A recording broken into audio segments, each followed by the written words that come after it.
también luego pensar para las poblaciones que viven allá, en estas zonas, ¿no? Que no siempre el acceso a los servicios, los accesos a la salud, ¿no? Como vivir en una zona rebelde hacía imposible que pudiéramos mandar a alguien a un hospital, por ejemplo, ¿no?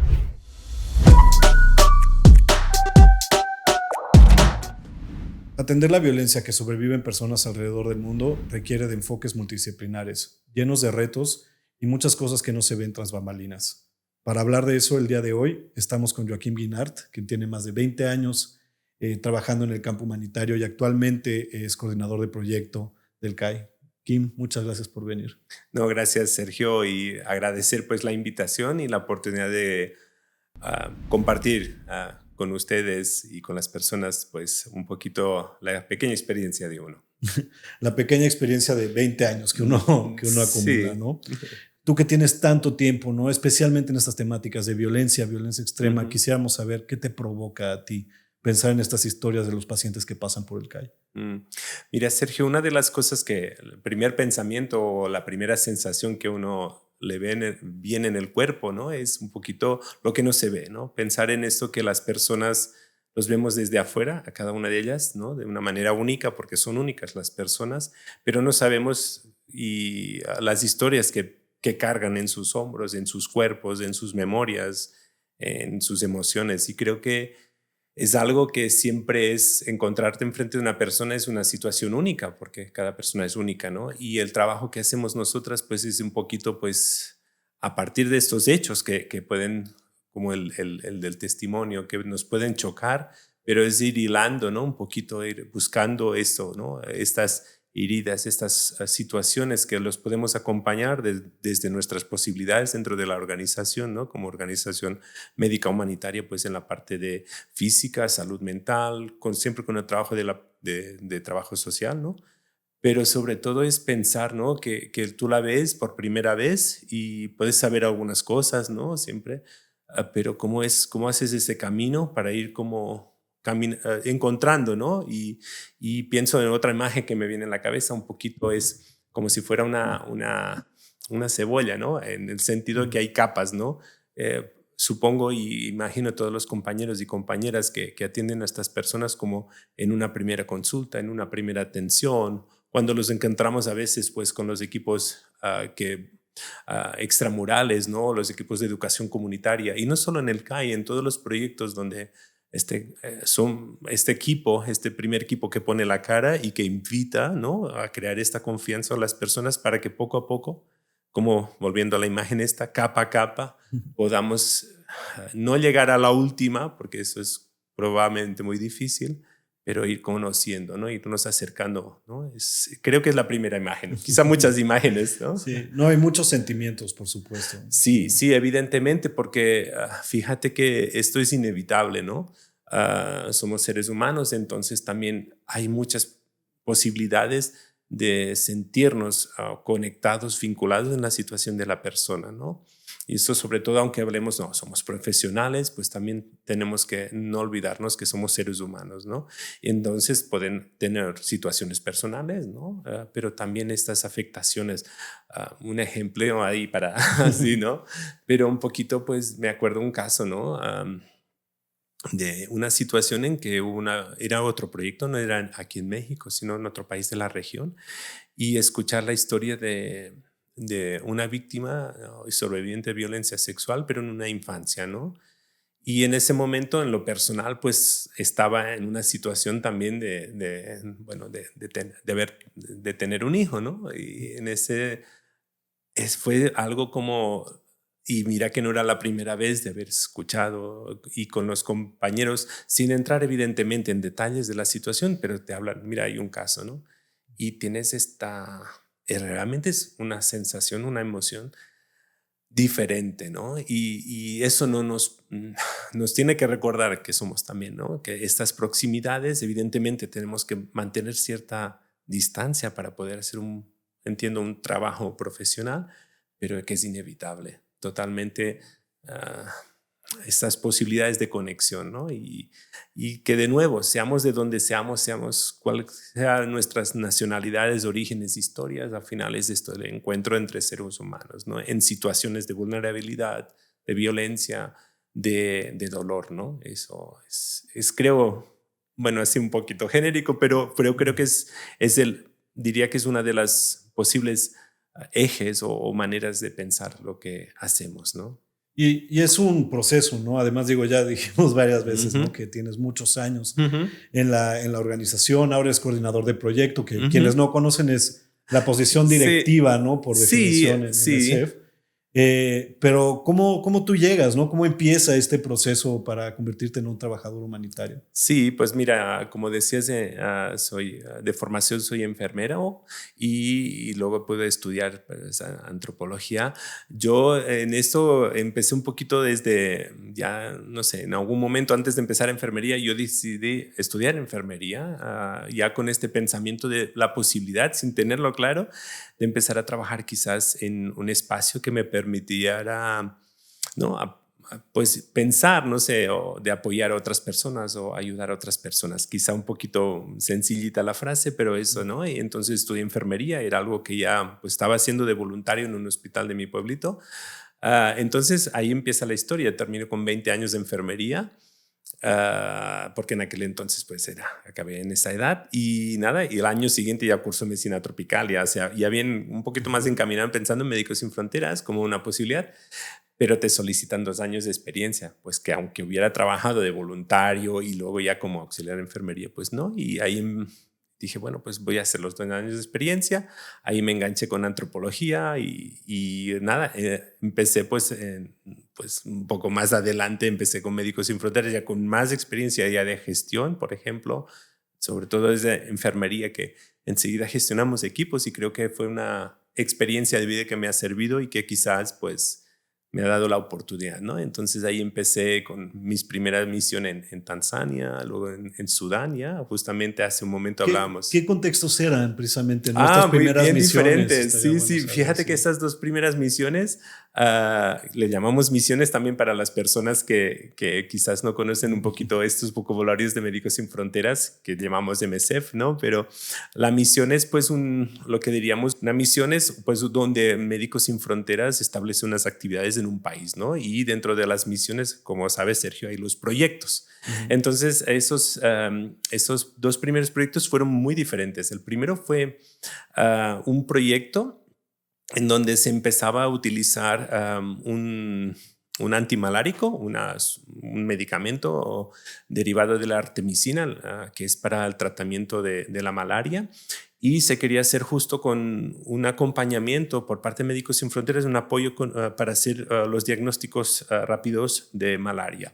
Eso para las personas creo que después de la COVID es muy fácil pensar o recordar, ¿no? Un test de embarazo, un test de COVID, estos que ponemos unas gotitas y sabemos si la persona pues al rato es pues si da positivo o no, ¿no? De la situación que sea. Entonces, Médicos Sin Fronteras hacía este proyecto y yo llegué pues por primera vez pues a Tanzania en ese entonces y bueno, fue pues el primer aterrizaje, ¿no? Entre las expectativas y la realidad, pues después de tantos años de pensar cómo sería un trabajo, pues fue el primer aterrizaje. Y el segundo proyecto, justamente ahora hablábamos con Alejandra de Al-Fashir, ¿no? Tristemente, pues en este momento en la situación que siguen en guerra, ¿no? Y en ese entonces, pues ya era quizá no tanto en el ojo del conflicto como ahora mismo, sino que era como el lugar donde trabajaba Médicos Sin Fronteras y eso nos permitía entrar a otras áreas, lo que llamaríamos en una zona rebelde.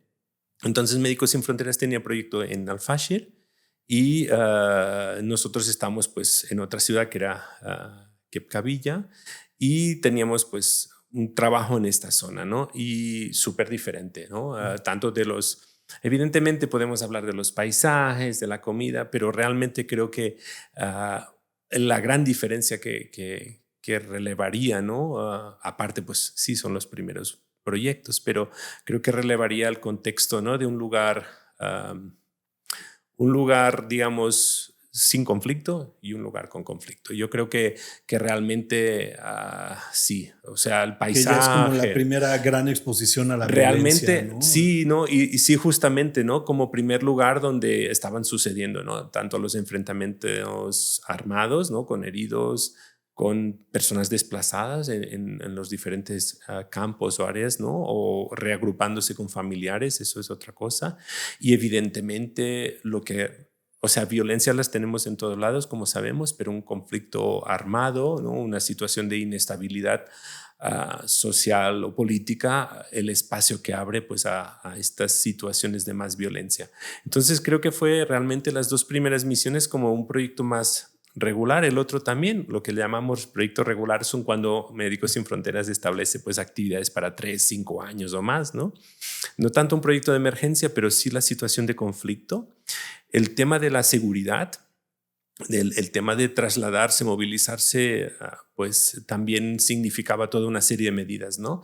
Y eso no solo claro, para nosotros como trabajadoras y trabajadores humanitarios, pues lo primero, ¿no? El resguardo del equipo, evidentemente, pero también luego pensar para las poblaciones que viven allá, en estas zonas, ¿no? Que no siempre el acceso a los servicios, los accesos a la salud, ¿no? Como vivir en una zona rebelde hacía imposible que pudiéramos mandar a alguien a un hospital, por ejemplo, ¿no? O movilizarse para un centro de salud que no había. Entonces, ¿cómo todo esto cambiaba mucho a donde venía de mi primera misión en un lugar más estable, en donde pues ya no entramos en si acceso o no, mejor centro de salud o menos centro de salud, pero donde las personas ya no podían moverse, ¿no? Y esto también en sí podríamos pensarlo como una violencia. O sea, ¿por qué? Porque ya te expone a que no tienes los mismos posibilidades de atención que otros lugares, ¿no? Y justo no sentirías como, pues ahora que hablamos, ¿no? Que la violencia extrema requiere como un enfrentamiento multidisciplinar, pues este Sí, tipo de experiencias como tan sí, dispares, ¿no? Te sí. preparan para lo que ya llevas haciendo, digamos, los últimos años, ¿no crees? Sí, yo creo que también, sí creo que es como, sí que de alguna manera, ahora así a veces cuando uno, bueno, va llegando siempre con no siempre, creo que el esfuerzo está ahí siempre de llegar con la mente, y tienes que llegar con la mente fresca a los proyectos. En el sentido, cuando digo mente fresca, no es evidentemente una cuestión de temperatura, sino que es, llegas por primera vez a un proyecto, ¿no? Y tienes que mirarlo como con esa curiosidad. Eso yo creo que es también otra palabra que últimamente me está como dando vueltas en la cabeza, ¿no? Mantener esa curiosidad. Y a lo que mencionaba Sergio, creo que es importante esto, ¿no? Que dices, ¿no? Que veo que ha habido como de cada proyecto hay muchos aprendizajes y aún hoy te puedo decir, ayer, hoy en la mañana, seguro que aún hemos encontrado una situación que te expone a pensar cosas nuevas y esto es muy atractivo del trabajo. Pero a lo que decías del aprendizaje, también yo creo que tanto en lo personal, pero también pensar cómo la organización un poquito ha ido cambiando, ¿no? Con los años. Y no querría sonar ni anticuado, ni dinosaurio, ni viejito, pero por ejemplo, en ese entonces, por ejemplo, ¿no? Era enfermera de terreno, ¿no? Que ahora casi tener personal internacional, ¿no? Que es otro algo de la organización. Las personas que trabajan en su país, como sabes, ¿no? Pero por si acaso alguien, para aclarar un poco, esa parte de las personas que trabajan en su propio país y personas que trabajamos o trabajan fuera de sus países de origen, ¿no? Entonces, como en aquel entonces éramos, o sea, tenía, no sé, una farmacia que era inmensa, ya hasta el fondo, ¿no? 4 centros de salud, una brigada móvil, las estadísticas y era una persona sola, ¿no? La enfermera de terreno, ¿no? Pero el aprendizaje de esas cosas de a pie, digamos, para decirlo así, de los trabajos de lo pequeño, del día a día, creo que es algo que ahora que aprecio mucho. Y en lo específico, si lo puedo decir de una manera que hay una tristeza ahí también decirlo, en la experiencia de la atención a víctimas y sobrevivientes de violencia, quizá también pienso que he ido teniendo tristemente oportunidades a través del trabajo de estar cerca de estas personas con tristeza, pero a la vez también me gustaría relevar que las posibilidades que con la organización tenemos de poderlas atender y dar respuesta, ¿no? Recuerdo proyecto en Quibdó, en Colombia, por ejemplo, ¿no? Donde justamente teníamos un proyecto de atención a víctimas y sobrevivientes de violencia sexual, pero digamos, dentro de un programa un poquito más amplio de salud sexual y reproductiva, ¿no? Y esa fue para mí, estos meses en Quito, fueron 6 meses, un poco más. Creo que ya es como esa primera experiencia es atención a la violencia, ¿no? A una de las formas o una de las consecuencias, bueno, una de las formas de violencia, la violencia sexual, pero también una de las posibilidades de atención, ¿no? Dentro de un programa un poquito más amplio, ¿no? De una manera más de abrir un un punto de atención una vez a la semana, se acerca a la comunidad, vienen pues por unos preservativos, vienen a buscar o tienen una enfermedad de transmisión, ¿no? O sea, una sífilis o un problema, ¿no? Entonces, y además eso amparaba a que las personas que habían sido víctimas y sobrevivientes podían llegar dentro, acuerpados, digamos, dentro de esta área de atención más amplia, ¿no? De hombres, de mujeres, te llegan las víctimas, ¿no? Entonces, ahí, y vuelvo a esa idea, o yo agarro ese hito que me lanzabas ahí de pensar cómo poco a poco también vas agarrando cierta, no experiencia, porque es verdad que como coordinador no hago la atención, no acompaño directamente a las personas, pero sí me gusta pensar que acompaño al equipo para que puedan acompañar, ¿no? Y es este efecto que sí no estoy ya como enfermera o enfermero a primera línea, pero sí me siento aún en esa primera línea, ¿no? Porque es asegurar que el equipo llega. Y ahí un segundo proyecto, por ejemplo, en Tegucigalpa, yo creo que 1 año y medio en Tegucigalpa y hace un ratito, ¿no? También creo que fue una buena oportunidad para poder ahí sí agarrar profundidad de alguna manera en ver todo el trabajo que desde la organización podemos hacer, no solo en la atención directa, en un hospital, en un centro de salud, en brigada móvil, con equipos en calle, dando información, porque también es otras cosas, sino también en hacer incidencia, en hacer acciones, por ejemplo, para que hubiera un protocolo en el país de atención a víctimas, ¿no? Hablar de ese tema, porque a veces Que en Honduras es complicado, ¿no? sí, ha sido y sigue siendo complicado. Y creo que cada uno de las oportunidades sí, es verdad que es un trabajo, pero en cada una de las oportunidades de trabajar y acompañar un proyecto, sí aprecio ahora y valoro esta progresión, progresión, no sé si parece una palabra, Trayectoria, tal vez, sí. trayectoria, o ir como ganando oportunidad de aprendizaje y aún hoy en día, después de 7 meses en el CAI, pues ahí seguimos, ¿no? Porque hay mucho que aprender y hay mucho que, que, que tienes que responder y acompañar a los equipos. Pero ahí estamos.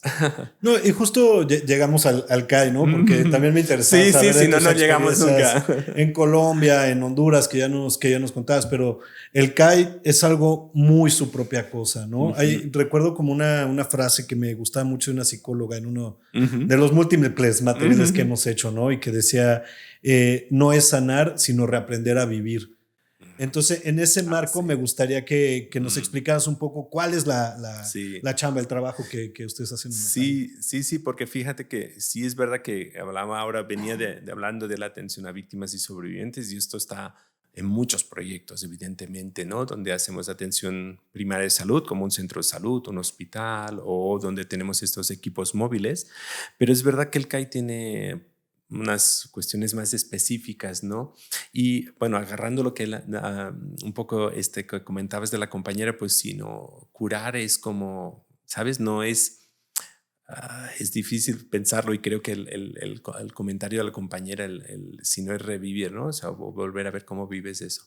Sí, creo que compartimos bastante y lo hemos hablado con algunas compañeras y compañeros de que no curamos, ¿no? Y a veces, asimismo, nosotras también tenemos que ser humildes y decir, no humildad, ¿no? O sea, que no curamos, porque a veces ¿no? Esa sensación de Pero poder si no curar, de curan, poder ¿qué es? curar. ¿No? Sí, Sí. sí. Y eso es importante decirlo porque al final, sobre todo en las personas que son víctimas y sobreviven a las violencias, si lo podemos usar estas dos palabras, finalmente curarlas, no sé si podemos decir que las curamos porque finalmente son heridas, seguimos hablando como si hablamos desde la salud, ¿no? Son heridas que quedarán para siempre, ¿no? Y justamente lo que hace el CAI también, y siento también muy, muy claras, es que no atendemos a estas personas de por vida, sino que lo que ofrecemos es dentro de un espacio. Y como decía, a diferencia de los otros proyectos que mencionaba, sí, es un espacio especializado, si lo podemos decir así, o centrado. Su atención es en recuperar lo que decimos la funcionalidad, ¿no? Un poquito evidentemente es un proceso de vida, o sea, que le va a quedar afectada a la persona de por vida, probablemente por lo que ha vivido. A veces en la cercanía familiar, eso también creo que es importante mencionarlo, ¿no? Podemos tener situaciones que atendemos en donde estas violencias se han generado en un entorno cercano y familiar, otros casos en espacios más digamos, de situación de conflicto, por ejemplo, en algunas personas en países de origen, también en algunas personas de las que atendemos porque han decidido pues, salir de sus países o han tenido que salir de sus países. Creo que a veces la voluntad o el tener que, ahí está. O también les ha sucedido pues, en las proximidades en México, ¿no? Entonces, a lo que voy es, estas heridas o estas afectaciones, algunas de ellas van a quedar de por vida. Lo que hacemos en el CAI es intentar, o no lo intentamos, sino que hacemos, pero que podemos recuperar una funcionalidad, unas posibilidades o unas capacidades en la persona para que vuelva a tener un día a día que le permita tomar decisiones, tener rutinas, recuperar ciertas, si lo puedo decir así de una manera, buscando la manera más sencillita, pero unas seguridades de alguna manera o habilidades o capacidades. Y seguro los compañeros y compañeras me corregirían a la palabra, pero es para compartir, es decir, recuperar ciertas posibilidades de continuar adelante, ¿no? Que es una de las características, ¿no? También de los pacientes que llegan al CAI son personas que han perdido la independencia, han perdido la movilidad, han perdido la confianza para interactuar con el mundo. Sí. Y es lo que se busca recobrar. Sí, sí, justamente. Sí, sí, Sergio. Es esto, ¿no? Las personas pues han perdido justamente la confianza. Creo que es uno de los ejemplos, ¿no? De decir, ya no, es que la persona no confía con nadie, ¿no? O sea, o ve una persona o se siente que está siendo buscada, por ejemplo, ¿no? Y eso hace que esta persona ya no se vincule de la misma manera a un entorno. O una persona que, por ejemplo, por las diferentes consecuencias de la violencia, por ejemplo, deja hablar, ¿no? Deja de hablar o deja de dormir, por ejemplo, y eso afecta a su día a día. No puede conseguir un trabajo, no puede, pues, sí, mantener una rutina, ¿no? Entonces, ¿qué es el CAI como tal? Pues mira, Sergio, el CAI es el acrónimo tan típico en nosotras a veces y en nosotros, el Centro de Atención Integral. El Centro de Atención Integral nace 8 años atrás, un poquito más, dentro del que era proyecto de atención a la crisis humanitaria de la región. Y ha habido siempre en estos años diferentes proyectos dando atención a personas que estaban en movilidad desde diferentes puntos y de diferentes regiones del mundo, desde Centroamérica, Sudamérica, otros continentes, en que tomaban esta ruta de la migración hacia Estados Unidos.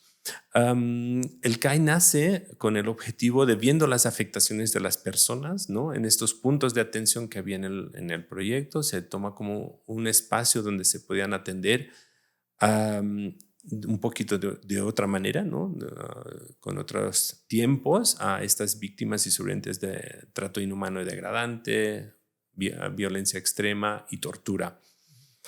Con un equipo multidisciplinario, o como dice el nombre, integral, con esta visión de integralidad, ¿no? De centro de atención integral, que finalmente creo que no solo Médicos Sin Fronteras o la atención desde de la salud o el acceso a la salud, no solo lo aplicamos o lo usamos para víctimas y sobrevivientes de trato inhumano degradante, tortura y violencia extrema, sino que también en otras víctimas, donde hay profesionales de la medicina, profesionales de la psicología, de trabajo social, y otros profesionales que los acompañan, ¿no? En esto por un periodo de 6, 9 meses, un año y algunos casos más tiempo, en un proceso de recuperación de la funcionalidad, ¿no? Un proceso terapéutico, si lo podemos decir así, bueno, creo que sí, en que pueden venirse a visitar pues, o atenderse una vez, 2 veces, 3 veces a la semana, las que necesiten la persona, porque es muy importante recordar que cada uno de los procesos terapéuticos es hecho a medida para la persona, dentro, claro, de las posibilidades de la organización, y evidentemente vienen voluntariamente y son acordados, pues, todo el avance de la atención que van recibiendo. Esto es el CAI. Igualmente, no solo estamos, eso es muy importante, quizá recalcar, señalar o subrayar un par de cosas, es el tema de que las personas vienen referidas por otras organizaciones. Hay todo un trabajo bastante importante, creo. Todos son Que incluye, importantes. ¿no?, autoridades a veces, Sí, sí, sí.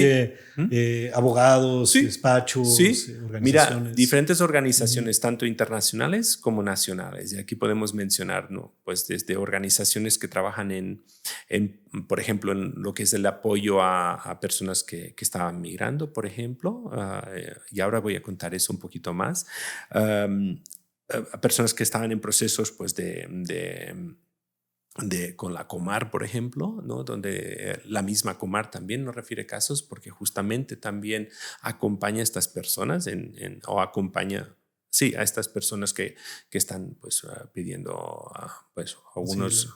un proceso, digamos, Ujú. para registrarse en México, desde la Comar, por ejemplo, desde organizaciones defensoras de derechos humanos, a organizaciones que atienden a víctimas y sobrevivientes de violencia de género, pero también, y en lo que hemos trabajado sobre todo el último año, año y medio en el Centro de Atención Integral, es también poblaciones, por ejemplo, poblaciones que hemos identificado que que tienen ciertas vulnerabilidades o que son más vulnerables a la violencia, por ejemplo, a poblaciones LGTBIQ+, infancias, sí, desplazamiento forzado interno. Hemos ido explorando y en este sentido viendo cómo la atención que llevamos o que ofrecíamos a personas migrantes las podemos ofrecer a personas que están en su propio país, que es México, y cómo tiene sus retos también para ofrecer esta atención, porque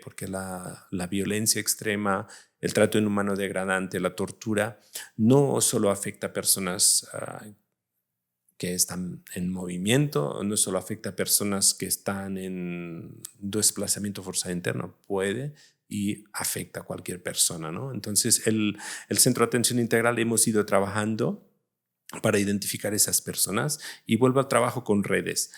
Creo que esto es muy importante también, creo relevarlo. No lo hacemos solas como Médicos Sin Fronteras, que abrimos como dirían acá en México, el changarro, ¿no?, en medio de un lugar donde no hay más servicios alrededor, sino aquí al revés. Fija, estar en la Ciudad de México nos da acceso a muchas organizaciones que nos refieren casos o, como decimos acá, nos canalizan casos.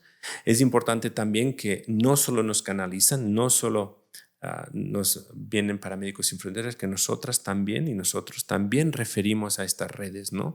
Desde las redes de salud pública, por ejemplo, ¿no?, para un centro de salud, un servicio especializado, como por ejemplo el Instituto Nacional de Psiquiatría, y como también nosotras cogestionamos o gestionamos conjuntamente con estas organizaciones a cada una de esas personas, ¿no? Porque las seguimos atendiendo desde varias necesidades, que eso es otra de las cuestiones, ¿no? O sea, trabajamos conjuntamente para ir acompañando a esa persona.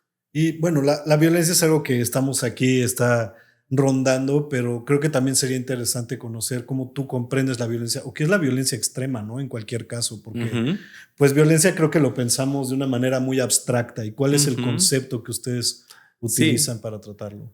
no sé si voy a darte la de diccionario, ¿no? No, no. Pero no creo que es el objetivo.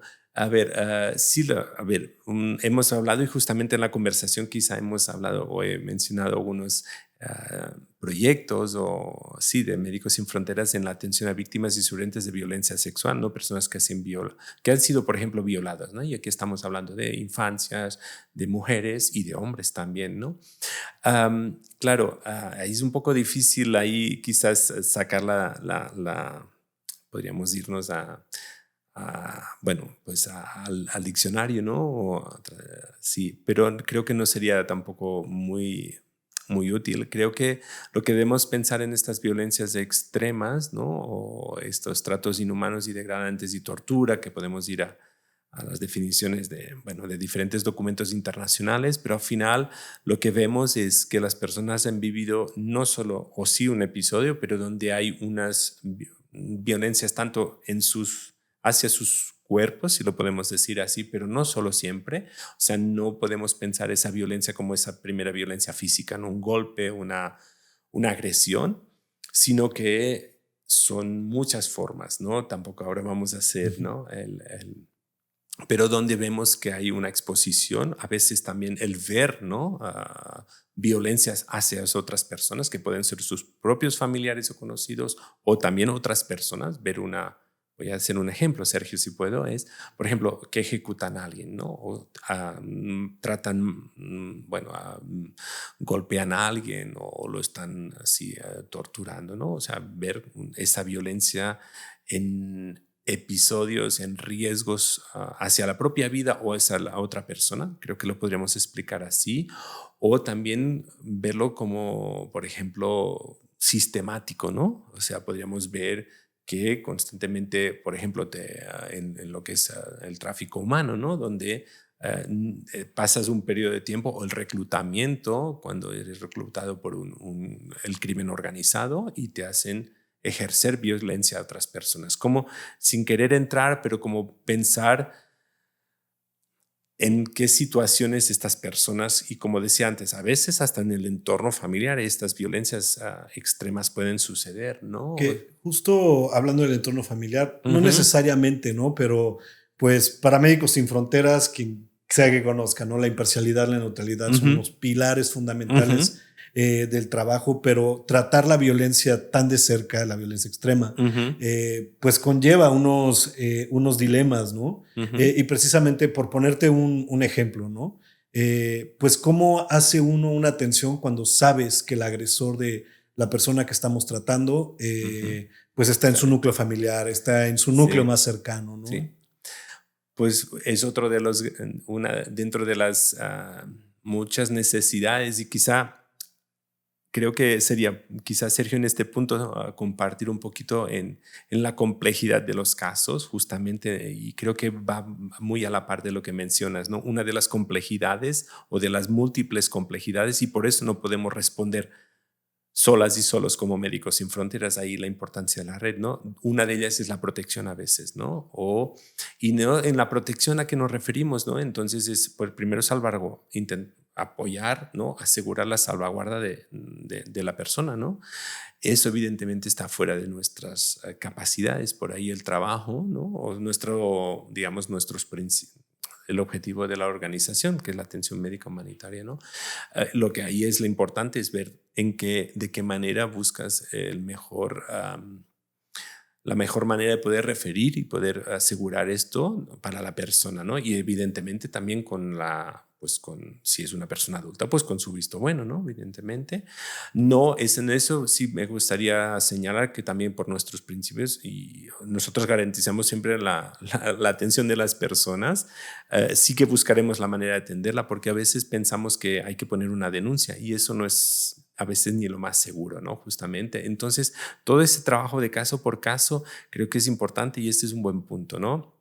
¿Cómo manejas una situación en que la persona recibe esta violencia de un entorno cercano, del cual puede haber pues o sea, hay muchas emociones ahí, muchas situaciones, muchas ah, necesidades de alguna manera en estas relaciones que podríamos decir como complejas, ¿no? Eso es el trabajo, que el acompañamiento que hacemos a las personas pues se va viendo, ¿no? Se va intentando desgranar, si lo podemos decir así, para ver cómo la persona la podemos acompañar. Y ahí creo que es muchas las necesidades que van saliendo, y sobre todo por ejemplo, que el perpetrador de esas violencias está en este entorno inmediato, ¿no? Cómo navegar esas posibilidades tanto para la persona, ¿no? A veces puede haber infancias también o otras personas del grupo familiar, ¿no? Entonces es toda esta trama, toda esta telaraña, si lo podemos decir, esa trama espesa, o que toca ir como buscándole la manera para poder acompañar a la persona, y creo que esto es lo que los equipos hacen, ¿no? Por ejemplo. Y que también puede ser como un espectro más amplio, ¿no? Lo Ujú, inmediato, núcleos familiares, amistades, bla, bla, ujú, bla. Pero también puede ser el Estado, ¿no? El agresor. justamente. Puede justamente el trabajo que hace Médicos Sin Ujú, Fronteras, hablábamos un poco de Honduras, Colombia, México ujú, mismo, ¿no? sí. Que genere tensiones con autoridades estatales porque digan, están visibilizando de alguna manera u otra Ujú, nuestro fracaso, ¿no? ¿Te has ujú. enfrentado a ese tipo Hasta de el situación? momento, sí es verdad que a veces atendemos personas que han sufrido estos tratos, o lo que podríamos decir ahí es, La en el tortura sentido legalmente la estricto, ejerce la el Estado, tortura ¿no? en sentido estricto de que él, el que ejerce la violencia, es el, pues, personas del Estado, porque al final el Estado en sí o las personas, ¿no?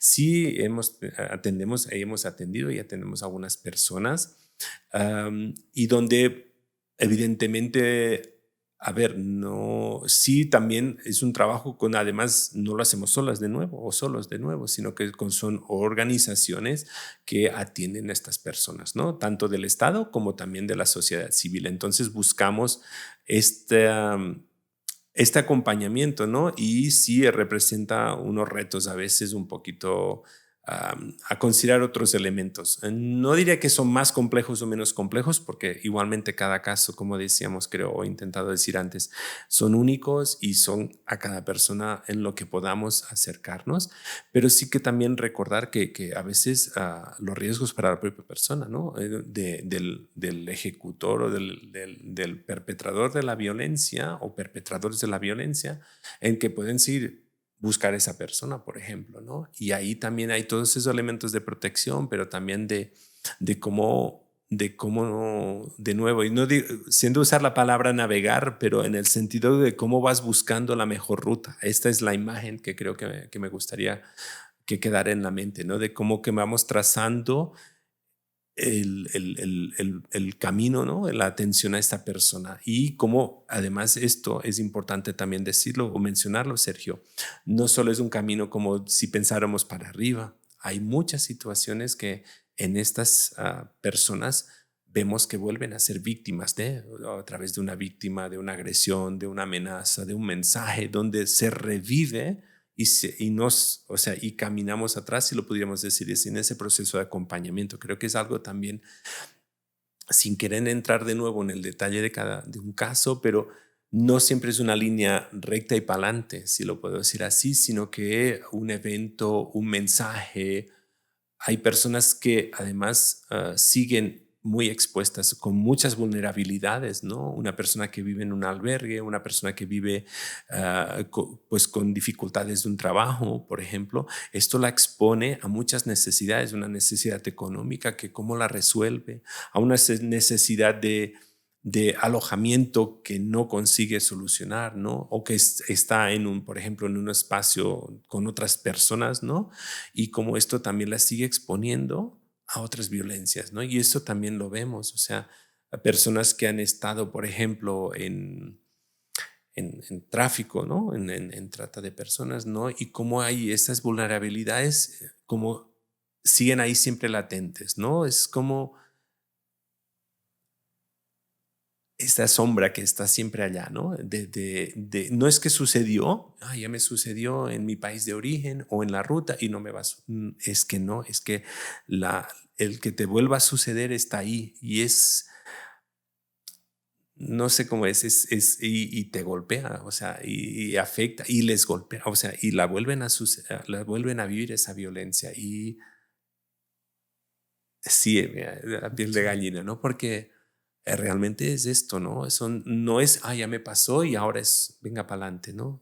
Siento decir estas palabras, lo digo no con una minimización de la violencia para nada, ni de lo que le sucede a las personas, sino que sí podemos tener un pensamiento positivo, ¿no? Pero que tampoco, ¿sabes? No es decir, mira, ya pasó. Ya, O ya, sea, sí. ya te tomaste el antibiótico y bueno, vamos a esperar. O sea, Por eso no es curar, no ¿no? es curar, no es sencillo, no es uno, dos, tres. Cada persona es, como decía y vuelvo a decirlo acá, es única. Las circunstancias que las acompañan son múltiples, son varias, son complejas, estas capas, ¿no? En un momento dado puedes haber ¿no? Sacado una capa, pero igual sucede algo y se vuelve a poner una y otra capa más gruesa, ¿no? Además, o sea, no sé si las imágenes son, Eh, o lo digo de una manera que, para ponerlo, esta sensación de grueso, por ejemplo, ¿no? De una situación, una persona que ya estaba siendo atendiendo, viniendo y la saltan, por ejemplo, ¿no? Porque puede ser el detonante, el de esto puede ser el hecho detonante puede ser un evento tan trivial, podríamos decir, como un asalto, pero no sabemos lo que le detona o lo que le activa o reactiva en esa persona, ¿no? Y ahí está este ir y venir, ¿no? En cualquier dirección de para adelante o para atrás, ¿no? Personas que, por ejemplo, resultado de estas violencias, por ejemplo, inician un consumo de sustancias, ¿no? ¿A qué los expone? ¿A qué vulnerabilidades las puede exponer ese consumo? ¿No? ¿A qué? Entonces se van tejiendo, no es ni lineal ni sencillo, sino que, y sin generalizar, expuesto, pero sí. no, es que claro, lo que yo creo que cualquiera persona que lo escuche se preguntaría es, dentro de tanta oscuridad, ¿cómo encuentras la luz? ¿No? ¿Cómo mantienes la Ujú, esperanza? Si ujú, recuerdas un paciente, un ujú, testimonio, o ujú, cuáles son como tus propias maneras de, ujú, pues de hacerte contención, ¿no? Y decir como el trabajo que estoy haciendo, el ujú, trabajo humanitario, tiene un sentido, a pesar de ujú. que pues la violencia parece no terminar, ¿no? Sí, evidentemente, y justamente desde el lugar, desde de lo humanitario, pues sabemos que respondemos a esa persona, pero hasta qué punto alcanzamos la estructura o lo que pasa, ¿no? Evidentemente, nuestra responsabilidad es la persona que tenemos enfrente, ¿no? Y recuerdo siempre unas palabras de una persona que había estado pues en una posición de responsabilidad, ¿no? Dentro de médicos siempre decía, mira, atender a una persona, como quien dice, ya no es nuestra razón de ser, ¿no? Atender a esa persona. Y creo que esto es una posibilidad, ¿no? De acercarse, ¿no? De decir, bueno, estamos atendiendo a estas personas, ¿no? Por ejemplo, en este momento, el Centro de Atención Integral, estamos atendiendo un poco más de 50 personas esta semana pasada, ¿no? Entonces, pensar y sin, de nuevo, sin caer en la euforia ni en el qué buenos que somos, ¿no? Sí, para nada, siempre creo que desde la realidad y la humildad, creo que tenemos que pensar que, bueno, alcanzamos estas personas, son las que estamos acompañando esta semana o la próxima semana. Um, ¿Cómo te acercas a estas situaciones? También es pensar esto, ¿no? Es estar en ese momento con esa persona. Creo que es una posibilidad de acercamiento. Evidentemente la violencia no la vamos, no es inalcanzable, está más allá de nosotras, pero sí que desde este espacio tan único, si lo podemos hacer así, o que han sido estos espacios, ¿no? Cada uno de los proyectos es único. Entonces, ¿qué podemos hacer en nuestro día a día? Y cómo podemos ir mejorando en todo, ¿no? En todo. Siempre pienso que, y creo que también es lo que nos mueve, ¿no? Es pensar cómo podemos mejorar el trabajo que hacemos, ¿no? El acompañamiento de los compañeros del equipo, cómo mejorar ah, el espacio donde están las personas, cómo nos acercamos a esa persona, ¿no? Y creo que esto es también, ah, ahí ahora voy a llegar a las personas, Sergio, creo que es donde esas pequeñas cosas, como irlas sumando, y eso es lo que va sumando, haciéndonos que vayamos adelante. Y para las personas que atendemos, ¿cómo las acompañamos? Pues creo que hay muchas cosas que podemos hacer en el día a día cuando las recibimos, cuando las acompañamos en el transporte, porque tenemos, por ejemplo, ¿no? 2 vehículos en el proyecto que van a buscar a algunas personas para apoyarlas en este inicio del acompañamiento. ¿Cómo las saludamos? ¿Cómo les hablamos? ¿Cómo los miramos? ¿Cómo no hacemos la diferencia? No los discriminamos, que quizás, y no digo que solo ese sea lo único, pero todo, de nuevo, todo, la atención médica, la atención psicológica, la atención del trabajo social, el referirlos a otra organización, junto con lo que tenemos y debemos hacer, y esperaría que hacemos cada día, ¿no? De decirle por el nombre, de saludarla, de volverla a hacer sentir un ser humano, porque estas violencias afectan mucho la dignidad humana, ¿no? Son violencias que intentan anorrear la persona, ¿no? De dejarla sin esa humanidad. Entonces, la dignificación, el trabajo, pero la dignificación suena como muy, wow, no, bonito, ¿no? Pero creo que es esto, poder lavar tu ropa en el centro de atención integral, poder tomar un baño, que alguien te salude, que alguien te llame y te diga, mira, ya está tu desayuno preparado, pasa adelante, ¿no? Esto creo que son las pequeñas cositas que me gustaría pensar y que me gusta que lo hago, Sergio, no me gustaría lo hago, en cada día que todo suma. Entonces, y al último es como gestor o responsable o acompañante de estos equipos o coordinador de proyecto, para decirlo tal como es, sumar, ¿no? Sumarme a esta suma de pequeñas acciones, ¿no? Quizá no en lo directo, pero en lo indirecto de los equipos, ¿no? En mejorar poco a poco y con todo, acompañar finalmente, que lleve a acompañar a cada una de las personas mejor y de una manera digna, ¿no? Que es algo que quizás, es verdad, como tú decías, nuestros principios son nuestras anclas, ¿no? Pero ¿cómo los traducimos? ¿Cómo los llevamos a nuestro día a día, ¿no? O sea, ¿cómo es la no discriminación? Sí, podemos pensar en el tono de nuestra piel, ¿no? Podemos pensar en nuestro pasaporte, pero al final, el saludarlo y decir un nombre y reconocerla, ¿no? Por quién es esa persona y por qué está ahí, creo que también es una manera de hacerlo. Y creo que esto es lo que aún me lleva o me vincula a este trabajo que hacemos en cada uno de los proyectos, es que puedo ser mejor, que puedo sumar al proyecto, no solo el equipo, en lo profesional o en el equipo, que esto es una parte, pero sobre todo las personas. Kim, dentro de este contexto, ¿no? Delineamos que no vamos a resolver la violencia, no vamos a resolver la migración, el futuro, ¿no? Cuando tú piensas en el futuro de las actividades del CAI, de Médicos Sin Fronteras, ¿en qué piensas? Pues que aún creo que aún hay una relevancia, ¿no? Y hay una intención desde la organización, evidentemente, dentro de nuestros planes estratégicos, de las líneas de trabajo, digamos, de priorización de nuestros proyectos, porque al final nuestros recursos limitados pues nos llevan a priorizar, y más quizá en estos nuevos escenarios, ¿no? Dentro del espacio humanitario. Creo que la relevancia de Médicos Sin Fronteras en la región y en atender a las situaciones de violencia viene en esto, en el dar testimonio, algo tan nuestro, ¿verdad, Sergio? Del poner palabra o compartir o llevar la palabra. Creo que es llevar la palabra de las personas, de lo que viven, de lo que sufren también. Creo que nos toca, sí, recuperar, ¿no? O mantenernos ahí en este espacio, ¿no? No solo en la atención directa, como decíamos en algún momento, que es nuestra razón de ser, si lo puedo decir así, pero también en todo lo que podemos hacer, ¿no? En la incidencia, en estas pequeñas o grandes acciones. Si a veces, como decías bien al principio, has usado la palabra de las bambalinas, ¿no? Como a veces hacemos estos trabajos por atrás, que a veces no se ven tanto, ¿no?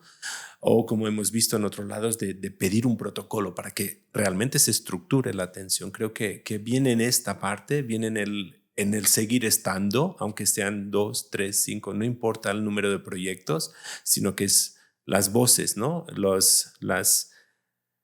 El recordatorio de que sea donde sea, siempre hay esas personas, estas víctimas y sobrevivientes. Yo creo que es esto, y no solo el dar testimoniaje, evidentemente, sino que volvemos a lo que decíamos, el atender cada día. Entonces, en la región y en cualquier lugar, pues las violencias están, las violencias suceden, tienen impactos y afectaciones en las personas que son afectaciones de por vida. Entonces, el estar allá, la presencia, el acompañamiento, creo que es la razón, y creo que aquí en la región pues estamos donde estamos, ¿no? Este episodio fue con Joaquín Guinart Verdaguer, coordinador de proyecto del Centro de Atención Integral de Médicos Sin Fronteras, y por supuesto pues estén al tanto de nuestras noticias en todas las redes sociales y nuestro sitio web.